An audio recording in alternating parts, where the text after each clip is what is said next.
Have you ever stopped for a second in the middle of the night or in a moment of silence and truly try to imagine that one day you won't be here? I don't mean knowing it logically. We all know we are mortal. It's a statistical fact, like knowing the earth revolves around the sun. I mean feeling it, visualizing your own non-existence. Try it now. Try to imagine a world where you are no longer there. Do you notice it? Something clicks, like a short circuit. Your mind drifts. You think about the funeral, who would go, what they would say about you. But in all those scenes, curiously, you are still there, watching. You are the spectator of your own absence. Today, I want to tell you something that might change the way you see every single one of your days. Your brain is lying to you. We live with a biological system error that makes us believe, in the deepest part of our neural architecture, that we are immortal. And although this sounds like a superpower, it is actually the reason why you procrastinate on your dreams, why you stay in relationships that don't fulfill you, and why you feel like there will always be time. In this video, we are going to open the hood of your mind to understand why evolution decided to hide the truth about your own end from you and how to use that knowledge to stop living halfway. Welcome. This is Psychology to Understand It All. For decades, psychologists thought the fear of death was something we managed consciously, but modern neuroscience has discovered something much more disturbing. The brain has a protective mechanism that actively blocks the idea of our own death. Imagine your brain is the software of a state-of-the-art computer. This software has a function called forecasting. You can predict that if you drop an apple, it will fall. You can predict that if you don't eat, you'll be hungry. But when you try to predict your own death, the software throws a 404 error message. Why does this happen? If we were fully aware in every second of our fragility, if we felt the weight of our mortality every time we crossed the street or went to sleep, we would be paralyzed.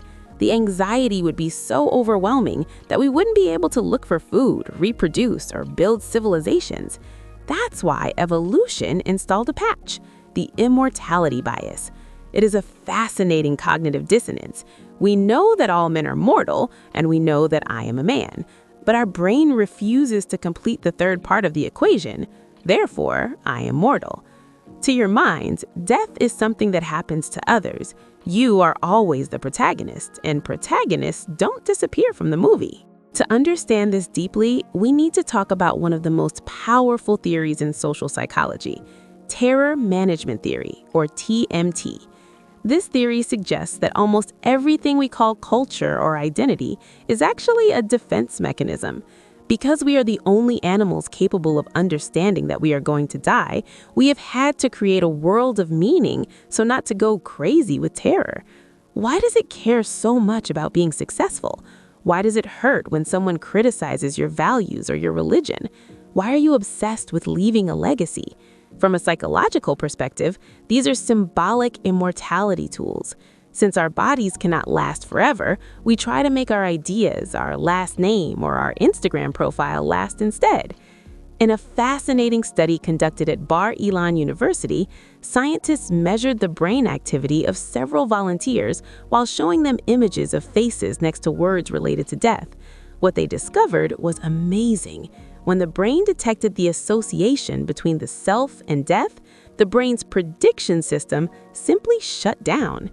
The area that normally processes surprises and prediction errors stopped emitting signals. In simple terms, your brain classifies the idea of your own death as unreliable information.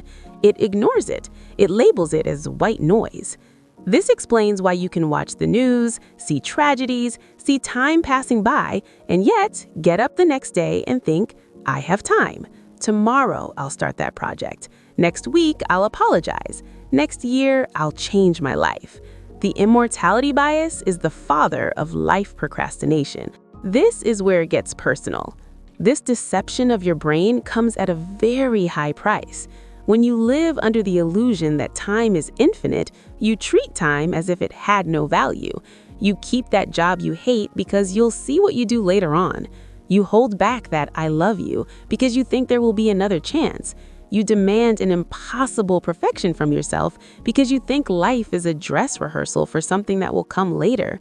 How many times have you postponed your happiness waiting for an ideal moment that never arrives? That moment doesn't arrive because your brain has convinced you that there will always be a tomorrow. But the truth that your biology tries to hide from you, is that time is the only non-renewable resource you have.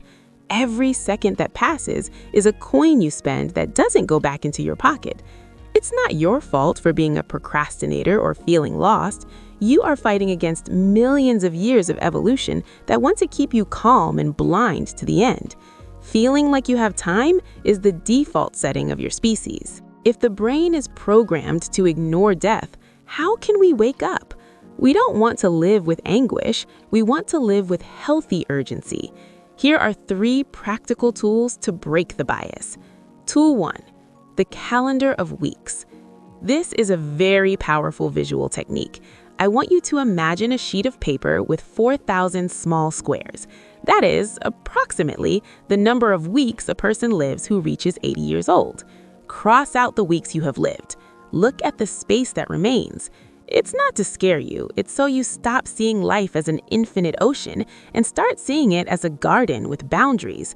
When something has boundaries, it becomes precious. Tool 2, the reverse funeral technique. Close your eyes and imagine that today is your last day. But instead of thinking about what you leave behind, think about what you would do if you were given 24 more hours. Who would you call? What fear would seem ridiculous to you? Death is the best filter in the world. It removes the noise and leaves only the signal. Tool 3, memento mori. Remember that you will die. It's not a gloomy phrase, it's a battle cry. Practice the awareness of finiteness in the small moments. When you're having a coffee, think, I don't know how many more coffees like this I have left.